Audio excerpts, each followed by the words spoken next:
할렐루야.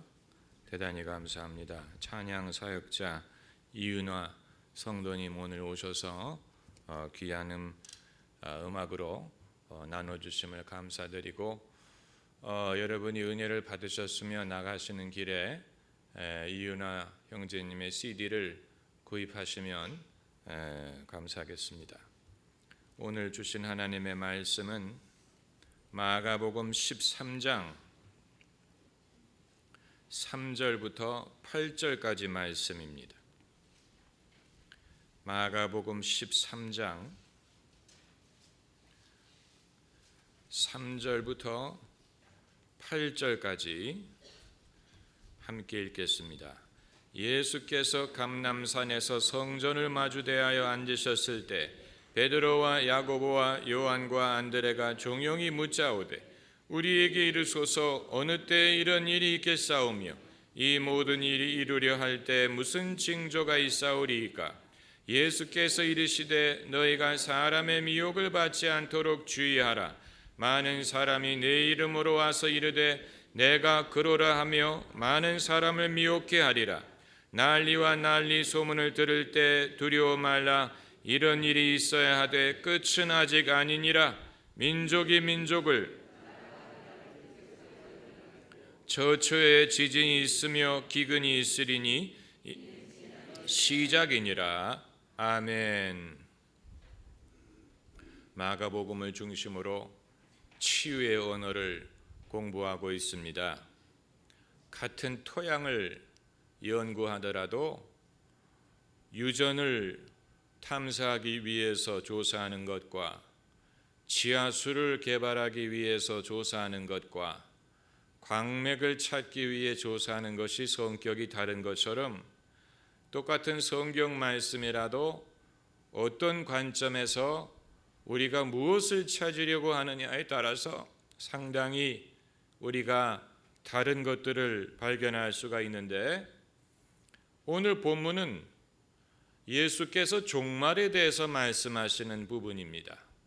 여기에서 우리가 어떻게 치유의 언어를 찾을 수가 있느냐, 여기에 상당한 위로와 격려와 소망의 말씀을 발견할 수가 있습니다.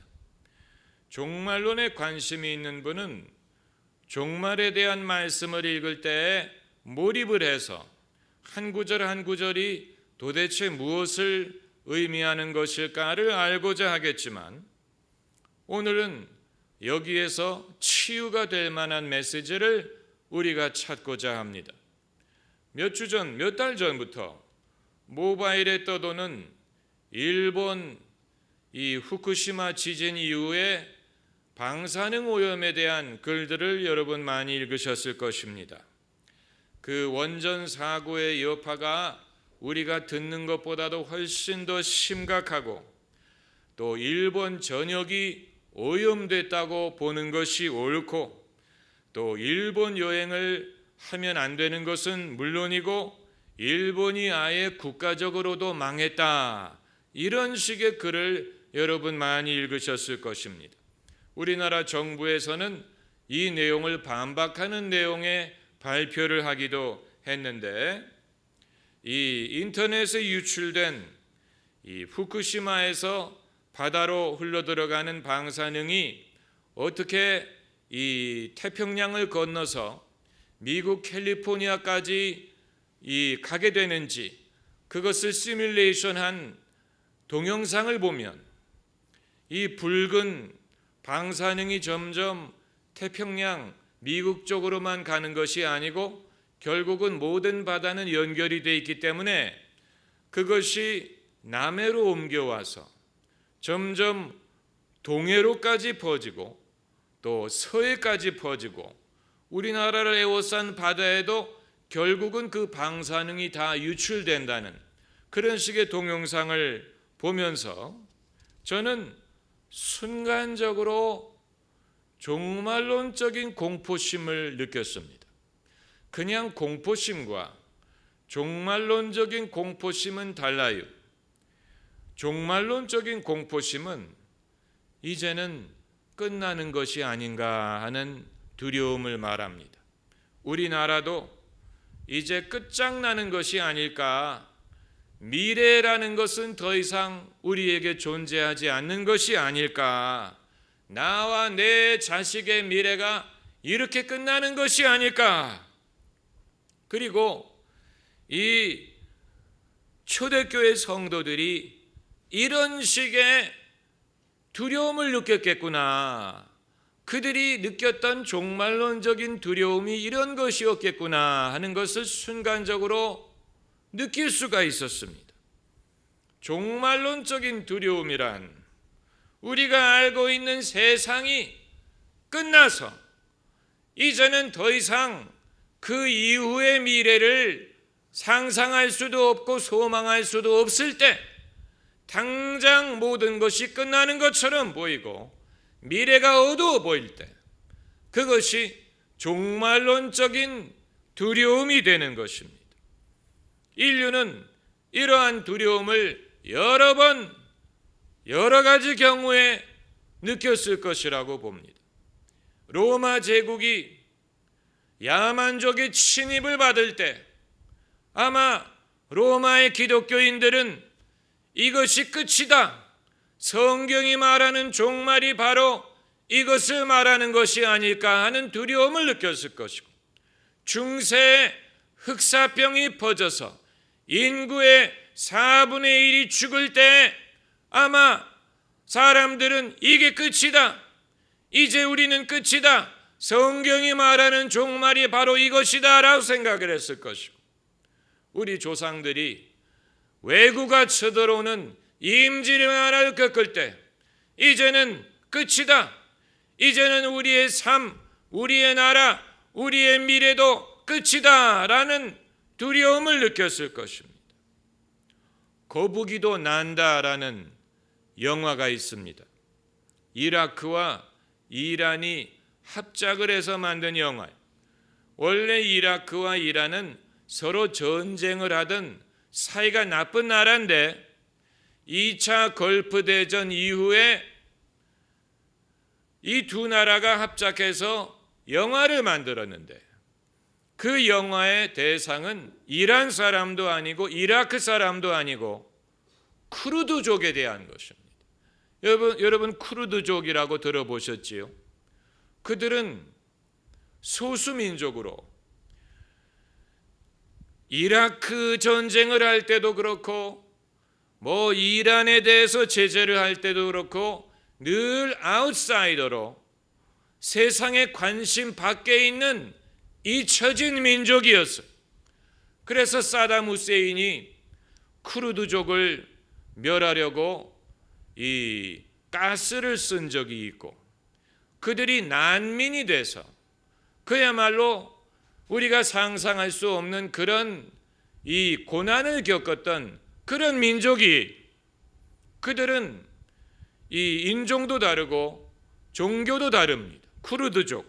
그런데 이 영화에 나오는 주인공들은 쿠르드족 고아들이, 난민촌에 사는 고아들이 그 부모가 어떻게 됐는지 우리는 알지 못합니다. 아무도 어떤 어른도 그들을 돌봐주지 않고 이 아이들은 난민촌에서 스스로 생존하는 법을 배울 수밖에 없는 불쌍한 아이들. 이 아이들이 우리 자녀의 나이의 또래의 아이들이기 때문에 그 영화를 보노라면 정말 마음이 답답하고 그들이 애처롭고 참 불쌍하게 느껴지는 그런 영화인데, 이제 그 영화의 배경은 2차 걸프 전쟁 때 쿠르드족, 발음하기도 어려워요. 쿠르드족 난민들이 지금 전쟁이 어떻게 진행되고 있는지 도무지 알 수가 없으니까. 그런데 그 중에 이 두 팔을 잃어버린 소년이 있어요. 이 지뢰가 터지는 바람에 두 팔을 잃어버린 소년이 자기 여동생과 같이 사는데 이 소년에게 미래를 예언하는 그런 능력이 있어요. 그래가지고 이 소년이 내일 이맘때에 저 언덕 위에 가면 하늘에서 비행기가 날아와서 우리에게 좋은 소식을 전해줄 것이다. 그런데 정말로 사람들이 다음날 언덕에 올라가니까 미군 헬리콥터가 날아와서 전쟁은 끝났고 사담 후세인은 축출됐고 이제 우리는 여러분의 친구입니다 라는 그런 전단지를 뿌려주고, 또 이 소년이 내일은 비가 옵니다 라고 말하면 정말로 다음날 비가 오고, 이런 이제 영화 내용입니다. 그런데 여기에 등장하는 크루드족이 하나같이 하는 말이 종말의 시대가 되었다, 이런 말을 합니다. 그러니까 그들은 우리와 종교가 다르지만 적어도 그들의 관점에서 보면 정말 종말이 온 것처럼 느낄 수밖에 없는 거예요. 왜냐하면 지금 이들은 난민촌에서 살고 있고 전쟁이 사방에서 일어나고 있고 누가 쳐들어올지 알 수 없고 우리가 과연 내일까지 다음 달까지 생존할 수 있을지조차 알 수가 없습니다. 그렇기 때문에 그들이 보기에는 정말 종말이 온 것처럼 생각될 수밖에 없는, 아마 여러분도 이 평소에 뭐 부동산 값이 오를까 뭐 이런 염려하는 분들은 종말에 대해서 염려하지 않겠지만 갑자기 아버지가 직업을 잃었다든가 가진 자산은 집밖에 없는데 집값이 떨어진다든가 아니면 누가 고치기 어려운 질병에 걸렸다든가 이런 식으로 예측할 수 없었던 이 어려움이 닥쳐올 때 이제는 끝이구나, 이제는 끝이구나, 더 이상의 미래는 상상할 수가 없구나 하는 종말론적인 두려움을 느껴본 적이 있는 분들이 계실 것입니다. 그래서 제가 왜 이 말씀을 드리느냐면 본문에서 예수님의 제자들이 예수님에게 종말에는 어떤 일이 일어나고 언제 이런 일이 일어나고 어떤 징조가 있을 것이냐라는 질문을 할 때 그들이 학구적인 질문을 한 것이 아니라는 사실, 그냥 막연한 신학적인 호기심을 가지고 하나의 관심사로서 종말에 대하여 예수님께 여쭤본 것이 아니고 이 제자들은 정말로 마지막 때를 살고 있다고 생각했어요. 그때가 마지막 때라고 생각했어요.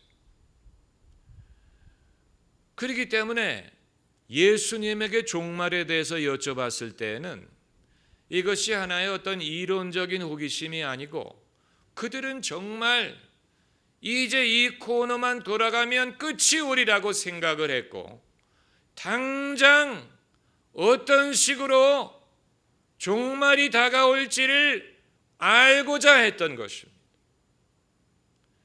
이 글을 쓰든 말을 할 때 똑같은 말을 반복하는 것은 좋은 방법이 아니라고 하는데 그럼에도 종말이란 말을 제가 반복하지 않을 수밖에 없습니다. 왜냐하면 다른 단어가 없기 때문에. 그러므로 제가 그 단어를 많이 쓸수록 여러분이 점점 이 충격이 감소할까 제가 염려가 됩니다. 그래서 또 종말 얘기구나, 또 종말 반복할수록 그 말의 의미가 점점 퇴색되는 그런 문제가 발생을 하는데, 그러나 그 단어를 대신할 만한 다른 말이 없습니다. 그만큼 우리는 종말론에 대해서 이론적으로만 생각을 해왔어요. 그러나 본문에 제자들이 이 질문을 할 때는 다시 말씀드리거니와 이게 신학적인 질문이 아니고 그들은 정말 예수님이 오셔서 회개하라 천국이 가까웠느니라 라고 선포하실 때 그들의 귀에는 천국이 가까웠다는 말은 끝이 가까웠다는 말로 들렸을 것입니다. 그래서 예수님이 회개하라는 말을 거기에 덧붙인 것입니다. 끝이 다가왔기 때문에 사람은 회개할 필요가 있는 것입니다. 그러지 않고 종말이든 심판이 아직 먼 미래에 있다고 생각할 때는 사람들은 회개할 필요를 느끼지 않습니다. 여전히 안심할 수 있으리라고 생각합니다. 그러나 예수님이 천국이 가까웠느니라, 하나님의 나라가 가까이 왔느니라 라고 선포하실 때 제자들의 귀에는 종말이 다가왔다라는 말로 들렸어요. 왜 이 제자들이 배와 그물을 버리고 아버지를 버리고 가족을 버리고 예수님을 쫓을 수 있었느냐? 우리는 생각하기를 그건 그들이 그만큼 믿음이 좋았기 때문이다, 그들이 그만큼 헌신했기 때문이다라고 생각을 할지 모르지만 그건 21세기를 사는 우리의 관점에서 보는 것이고, 당시 그 사람들의 입장에 우리가 있었다면 그들이 생계 수단인 배와 그물, 그리고 물보다도 진한 혈육의 정을 버리고 예수님을 쫓을 수 있었던 이유는 정말로 종말의 때가 가까이 왔다고 믿었기 때문에 가능한 것입니다. 종말의 때가 가까이 왔기 때문에 이제는 무엇으로 먹고 살지 이런 것이 하나도 중요하지 않은 것입니다. 우리가 그들의 관점에 우리 마음을 놓고 생각하지 않으면 2000년 전 당시 상황과 우리의 입장이 단절이 될 수밖에 없고, 결국 성경 말씀은 우리가 결코 흉내낼 수도 없고 이해할 수도 없는, 우리와는 다른, 우리보다는 믿음이 좋고 더 의로운 막연한 사람들의 신앙 체험이라고 볼 수밖에 없는 것인데, 그게 아니고 이들도 우리와 같은 성정이 같은 사람이라는 것을 생각한다면, 그들이 미련하기 때문에 배와 그물을 버린 게 아니고, 미련하기 때문에 부모를 버리고 형제를 버리고 소유를 버리고 예수님을 따른 것이 아니고, 그들은 정말로 이것이 끝의 전조라고 믿었어요. 예수님이 그렇다고 이들에게 거짓을 가르치신 게 아니에요. 예수님이 사기를 치신 것이 아니에요. 당시 분위기가 그랬어요. 당시 분위기는 정말로 이 미래를 내다볼 수 없는, 모든 것이 위험하고 모든 것이 두렵고 이 모든 것이 언제 끝날지 모르는 그런 상황 속에서 일어난 것입니다. 우리가 좀 21세기의 이 미련한 부르주아지적인 생각을 버리고 그들의 입장에 우리 생각을 두는 훈련을 해야 됩니다. 우리가 공감, 무슨 남을 이해하고 이런 얘기를 하는데, 사실 성경을 읽을 때도 마찬가지. 성경을 읽을 때 그들을 우리와 차별을 두어서 거리감을 두고, 우리와는 다른 사람들, 우리보다는 특별한 사람들, 나보다는 더 의로운 사람들이라고 생각하고 읽으면 성경이 별로 우리에게 도움이 되지 않고 의미가 되지 않아요.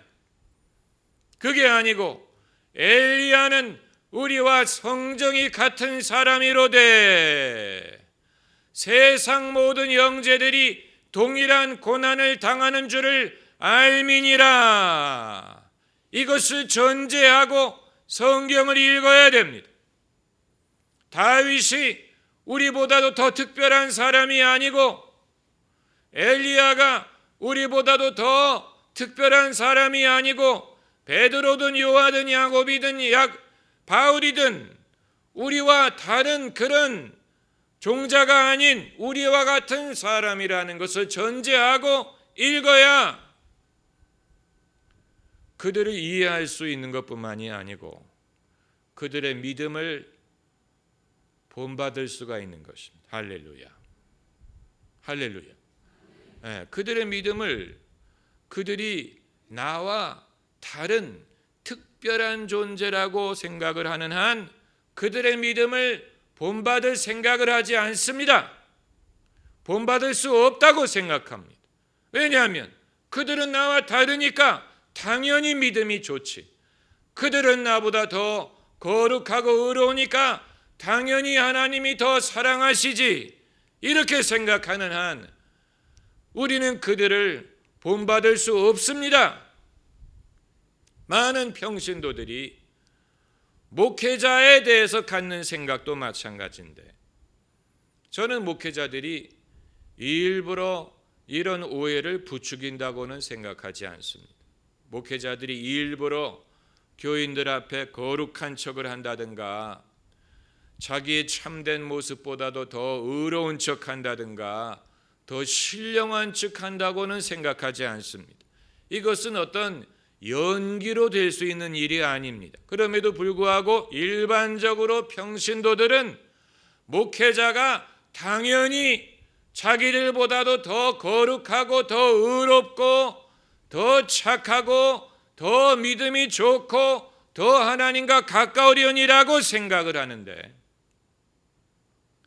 진실을 알면 놀라 자빠질 것입니다. 차라리 진실을 모르는 게 낫다고 생각하는지 몰라. 그러나 목회자든 평신도든 모든 사람은 오직 의인은 믿음으로 말미암아 산다고 했는데 차이점이 있다면 믿음의 분량이 좀 다를 수는 있어요. 그래서 믿음의 단계에서 목회자는 장교고 평신도는 사병일 수 있어요. 그건 믿음의 연조와 믿음의 훈련과 그리고 하나님이 주신 은사의 차이에 의할 수는 있지만 그러나 행군을 오래 하면 다리가 아픈 것은 마찬가지고 잠자리에 잘 때 가급적이면 편한 데서 자고 싶고 따뜻한 곳에 거하고 싶고 더 맛있는 음식을 먹고 싶고 고향이 그립고 가족이 그립고 이건 다 마찬가지. 장교든 사병이든 마찬가지. 그렇기 때문에 성도들이 목회자를 우리가 같은 형제다, 같은 믿음의 길을 가고 있다고 생각을 해야 배울 수가 있는 것이지. 그게 아니고 목회자는 나와 질적으로 달라. 저분은 더 거룩하고 이 더 특별해. 이렇게 생각하는 한은 배울 수가 없는 것입니다. 왜냐하면 목회자가 믿음을 사용할 때 목사님이니까 당연히 그렇게 하지. 주의 종이니까 그렇게 할 수 있지. 이렇게 생각을 해버리면 나도 믿음으로 살 수 있다는 생각을 하지 않는 것입니다. 무슨 말인지 아시겠지? 목회자뿐만이 아니고 성경에 등장하는 믿음의 인물들도 마찬가지. 제가 여러분에게 말씀드리는 것은 이런 이 21세기의 이 부르주아지적인 편견으로부터 좀 자유해져야 성경이 우리에게 주시는 말씀을 깨달을 수 있다는 것을 말씀드리는 것입니다. 성경. 그래서 이 본문에 나오는 사람들이 종용이 묻자오되, 그 말은 사람들 보는 앞에서 이런 질문을 했다가는 사람들이 공포심을 갖고 민심이 흉흉해지고 그렇게 될 가능성이 있기 때문에 베드로, 안드레, 요한, 야고보가 종용이 예수님에게 여쭤봤다. 사람들이 여러 듣는 앞에서 이런 얘기를 했다가 사람들이 괜히 겁을 먹을 수 있기 때문에 이 종말이란 말은 역사라는 개념을 전제해야 이해가 되는 개념입니다. 역사가 뭔지를 알아야 the end, 영화가 끝날 때 the end라고 나오는 것은 그 영화의 스토리가 끝났다는 얘기예요. 마찬가지로 종말이라는 것을 말할 때는 the end, the history, 역사라는 것을 전제하고 그 역사가 흐르고 흘러가다가 마침내 종지부를 찍었다, 이것을 말하는 것이기 때문에 종말을 의미 있게 말하기 위해서는 역사라는 개념이 어느 정도는 있어야 되는데, 저는 성경에 등장하는 예수님의 제자들이 아직은 역사라는 개념을 갖고 있었으리라고 생각하지 않습니다. 그렇기 때문에 그들은 아직 역사의 종말이라는 것을 이해할 수도 없고 거기에 대해서 예수님에게 여쭤볼 준비도 되지 않았을 것이라고 저는 생각합니다. 왜냐하면 역사라는 개념은 현대 시대의 사람들이 생각하기 시작한, 역사라는 것을 사람들이 말하기 시작한 것은 상당히 최근의 일이에요.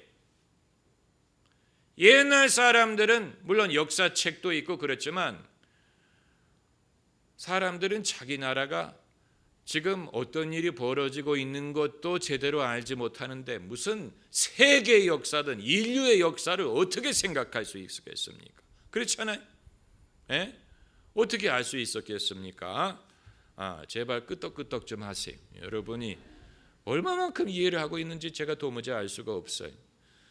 그렇기 때문에 그냥 이렇게 하시면 이해를 하는 건지 오해를 하는 건지 뭐 집에 가서 먹을 피자 생각을 하시는 건지 도무지 알 수가 없어요. 여러분이 적어도 100%는 아니지만 한 7, 80%는 이해가 된다, 좀 이런 표정을 보여야 저도 진도를 나갈 수가 있어요. 그러지 않으면 여러분이 뭔가 표정이 나올 때까지 한 말을 되풀이할 수밖에 없어요. 왜냐하면 못 알아들은 것 같으니까. 못 알아들은 것 같으니까. 이거 아주 중요한 개념. 역사라는 개념을 어느 정도 알아야 종말이라는 것을 이해할 수가 있어요. 역사가 뭔지도 모르는 사람이 끝. 그럼 지금까지 스토리는 뭐였는데? 물어볼 거 아닙니까? 지금까지 스토리가 뭔지를 어느 정도 알고 끝. 여기서 끝이구나 이렇게 생각하지. 지금까지 어떤 일이 있는지도 모르는데 끝이래.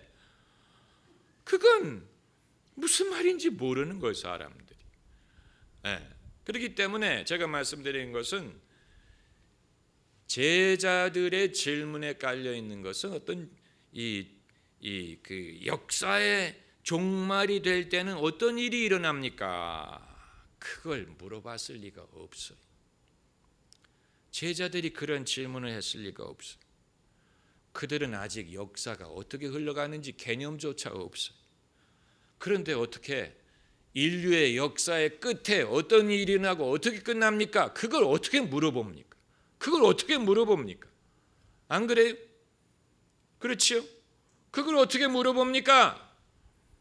수많은 종말론을 가르치는 목사님들이 와서 이상한 얘기를 우리에게 들려주었기 때문에 우리는 그런 줄로 생각하고, 로널드 레이건이 대통령에 취임할 때는 레이건이 적그리스도라고 가르쳤고, 독일의 브란트가 수상으로 있을 때는 브란트가 수상하다고 가르쳤고,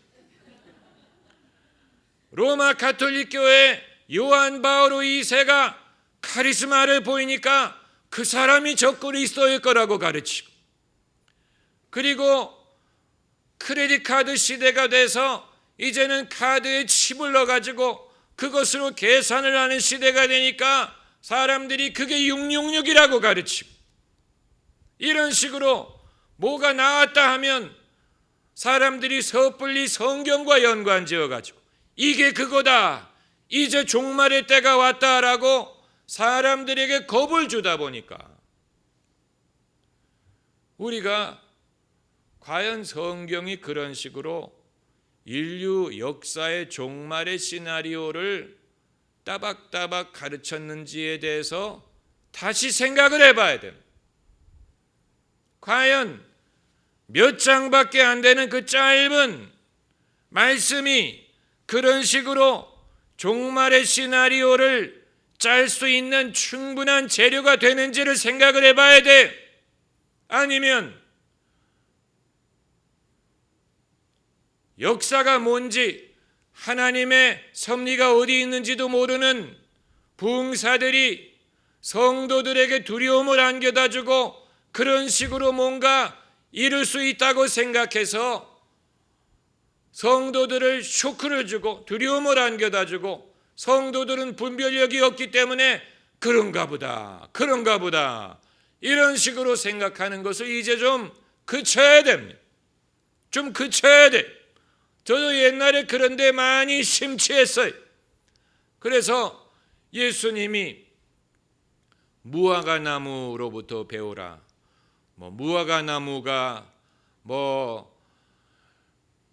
무화과나무에 잎사귀가 나면 종말이 가까운 줄 알라. 이런 아주 그 애매한 성경 구절을 누가 가져다가 무화과나무가 상징하는 것은 이스라엘이고 무화과나무가 어떻게 이 싹이 났다는 말은 이스라엘이 1948년에 국가를 재건한 그 사건을 말하는 것이고 이 세대가 지나가기 전에 이런 일이 일어나리라. 이 말씀은 이스라엘이 건립되고 40년이 되기 전에 종말이 온다는 뜻이다. 이런 말을 들으면 그런가 보다.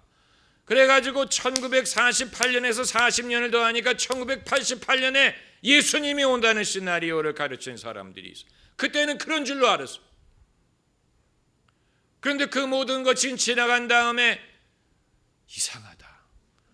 그때는 그게 그럴듯하게 들렸는데 내가 속은 건지 내가 미련했던 건지 가르친 사람도 속은 건지 아니면 알고도 그런 식으로 가르친 것인지 그러면서 성경의 예언을 그렇게 함부로 해석할 수 있는 것이 아니라는 것을 생각하게 된 사람이 결국은 경험을 쌓아야 이런 것을 분별할 수 있게 되는 것입니다. 그렇지 않고 어린애들 데려다가 여러분 공부 안 해도 돼요. 대학 안 가도 돼. 예수님 오시니까 여러분 그냥 교회만 열심히 나오면 된다. 여러분 그건 그 아이들을 데려다 놓고 책임질 수 없는 것을 가르치는 것이고 남의 신세를 조지는 것입니다. 남의 그 삶에 대해서 책임질 수 없는 것을 하나님의 이름을 빌려가지고 가르치는 것입니다. 그래가지고 그 애들이 처음에는 순전한 마음으로 따랐는데 보니까 사실이 아니거든요. 대학을 들어갈 때가 되는데 예수님이 아직 안 왔어. 그러면 이제 어떻게 됩니까? 내가 다시 교회 다니나 봐라. 내가 한 번 속지 두 번 속냐. 그래가지고 오히려 신앙으로부터 멀어지는 내가 어릴 때 분별력이 없을 때 거짓 선지자들이 우리를 데려다가 이상한 것을 가르쳐가지고 우리를 혼동에 빠뜨렸다. 우리를 미혹시켰다. 우리는 그런 실수를 되풀이하면 안 됩니다. 예수님이 곧 오시기를 바라지만 예수님이 언제 오실지는 예수님 자신도 모르신다 그랬어요. 그게 앞으로 100년이 될지 200년이 될지 500년이 될지 1000년이 될지 2000년이 될지 5000년이 될지 우리는 몰라요. 안다고 생각하는 사람은 거짓말이잖아. 예수님이 내가 곧 오리라 말씀하시고 2000년이 지나갔어요. 그 사실을 인지해야 돼. 2000년이 지나갔어요. 그 사실을 인지해야 됩니다. 그러한 관점에서 성경의 예언을 읽어요. 그래서 예수님에게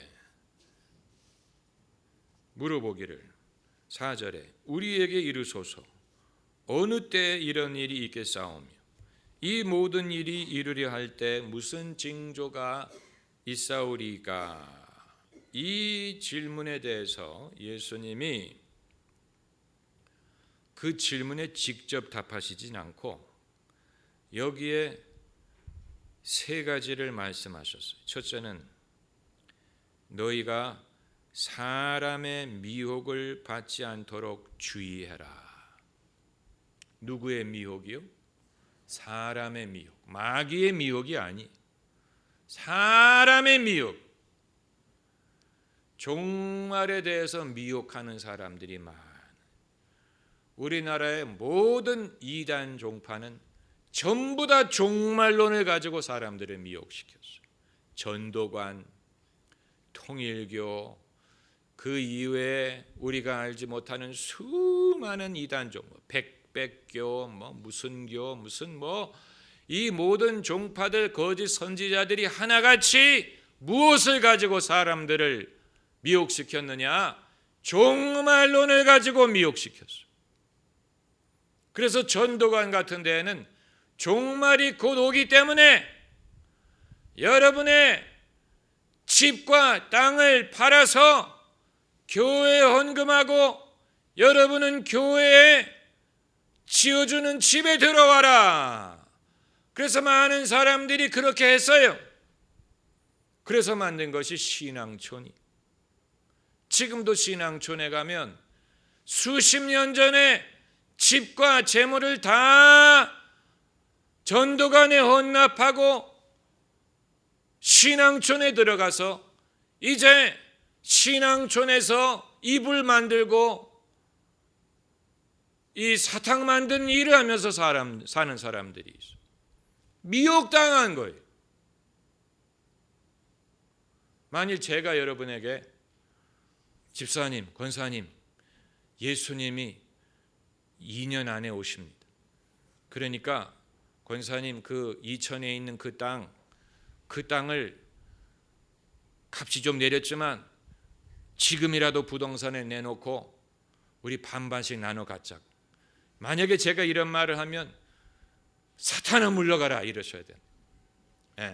그런 말을 누가 여러분에게 권사님 어젯밤에 주님이 꿈에 나타나셔서 권사님에 대해서 말씀을 주셨는데 권사님에게 이 성전 짓는 일에 집을 팔라고 하십니다. 이런 식으로 만약에 말을 하면 사탄아 물러가라 그래요. 그 미혹이에요. 재물을 탐내 가지고 주님의 이름을 인용하는 거예요. 이런 데 속으면 안 돼요. 그래서 미혹을 받지 않도록 주의하라. 많은 사람이 네 이름으로 와서 이르되 내가 그러라 하며 많은 사람을 미혹해 하리라. 여러분 왜 사람이 미혹을 받습니까? 사람이 미혹을 받는 심리적인 이유는 두렵기 때문. 요즘에 그 후쿠시마에 대한 소문이 번지는 이유가 사람들의 두려움을 자극하죠.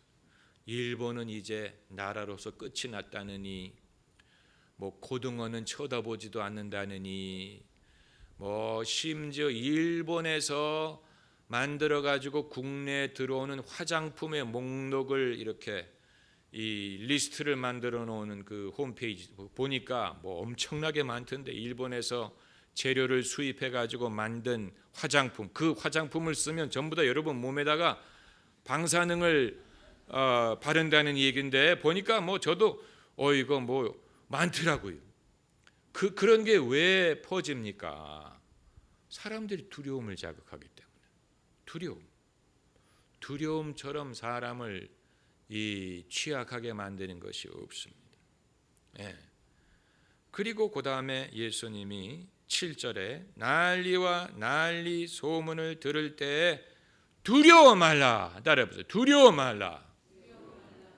두려워 말라. 예수님이 종말에 대해서 여쭤보는 제자들에게 첫째는 사람들에게 미혹을 받지 않도록 주의하라. 둘째는 두려워 말라.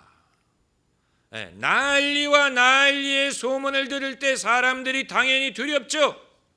그 쿠르드족처럼 종말이다, 말세다라고 생각을 하는 이유는 두렵기 때문이에요.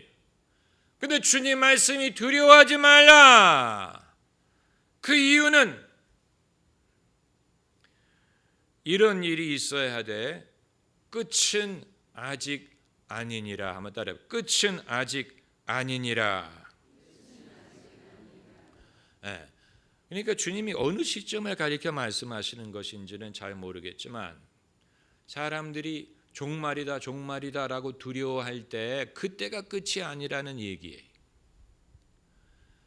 끝이 아직 아니라는 말은 사람들이 두려워할 수는 있지만 하나님은 내일을 허락하신다는 말씀. 내일을 허락하시. 여러분, 그 과거 우리 조상들은 우리보다도 더 많은 두려움을 겪었습니다. 얼마나 많은 전쟁이 있었고, 한국 전쟁을 겪어보지 않은 사람들은 한국 전쟁이 나서 피난 가는 사람들의 입장을 아마 상상하지 못할 것입니다. 이제 언제 고향에 돌아가게 될지도 모르고 가족들이 서로 뿔뿔이 흩어지고 우리가 어디로 피난을 갈 수 있을지, 거기서 먹고 살 수는 있을지, 뭐 학교는 다시 다닐 수 있을지, 직장은 다시 돌아갈 수 있을지, 전쟁 나간 아들은 살아서 돌아올지, 전쟁 나간 남편이 살아 돌아올지 알 수 없는 그런 어두운 경험을 했는데 여러분은 겪어보지 않았기 때문에 전부 다 남의 일처럼 듣고 있어요. 참 한심해. 무슨 말을 해도 사람들이 안 놀래. 왜냐하면 유일한 관심은 그 당시의 사람들은 정말 종말이 왔을 거라고 생각했어요. 내일까지 우리가 먹고 살 수 있을지조차도 알 수 없어요. 그런데 여러분, 놀라운 것은 우리의 조상들이 전쟁, 기근, 무슨 난리, 질병, 별의별 것을 겪었는데도 불구하고 우리의 조상은 멸망하지 않았고 생존했고 오히려 번성했다는 사실이. 여러분 잘 생각하셔야 됩니다. 인류의 경험이 그렇습니다. 인류가, 우리는 이 미래에 대한 공상과학 영화를 보면 하나같이 미래를 어둡게 표현하잖아요. 무슨 설국 열차 이런 것도 미래에 무슨 저희 아이스 에이지가 와가지고 미래에 대한 건 전부 다 어두워요. 그런데 우리가 알 것은 우리 과거의 이 조상들은 그보다 더 어두운 경험을 했다는 사실이에요. 그럼에도 불구하고 그들이 멸망하지 않고 생존했고 오히려 어떻게 했습니까? 번성했어요.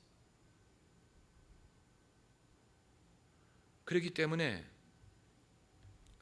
사람들이 늘 말세야라고 말하지만 하나님은 내일을 허락하셨습니다.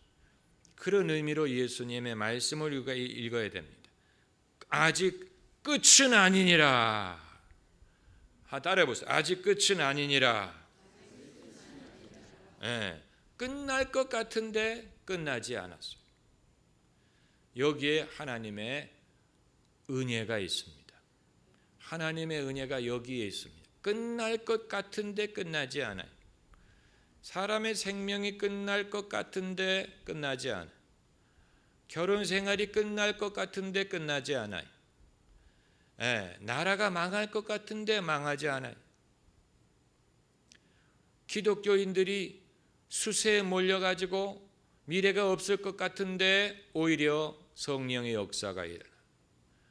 끝날 것 같은데 끝나지 않아요. 하나님이 내일을 허락하십니다. 그 이유는 우리가 계속해서 죄를 짓고 살라는 것이 아니고 우리가 정신을 차리고 그것을 통해서 배우고 회개하기 위한 것입니다. 회개하기 위한 것입니다. 예수님이 회개하라 천국이 가까이 왔느니라고 말씀하신 이유가 바로 거기에 있습니다. 종말이 가까이 온 것처럼 보일 때에 우리는 두려워하지 말고 회개해야 돼. 회개해야 돼. 믿음을 가져야 돼. 누가복음을 보면 예수님의 말씀이 좀 더 구체적으로 나왔는데 때가 찼고 하나님 나라가 가까웠으니 회개하고 복음을 믿어라 말씀하셨어요. 그러니까 끝이 가까이 온 것처럼 보일 때일수록 회개하고 믿음을 가져야 돼. 그러면 하나님이 은총을 베풀어 주셔서 끝날 것 같은 상황에서 끝나지 않게 하시고 내일을 허락하시고 새로운 소망을 주시는 것입니다. 그러니까 이 많은 사람들이 말하는 것처럼 뭐 내일은 없고 미래는 어둡고 이런 식의 가르침은 성경적으로 보이지만 사실은 그렇지 않습니다. 많은 사람들이 너희를 미혹하리라. 그렇지만 너희는 두려워하지 말아라. 이런 일이 있어야 하되 아직 끝은 아니니라. 할렐루야. 기도하십시다.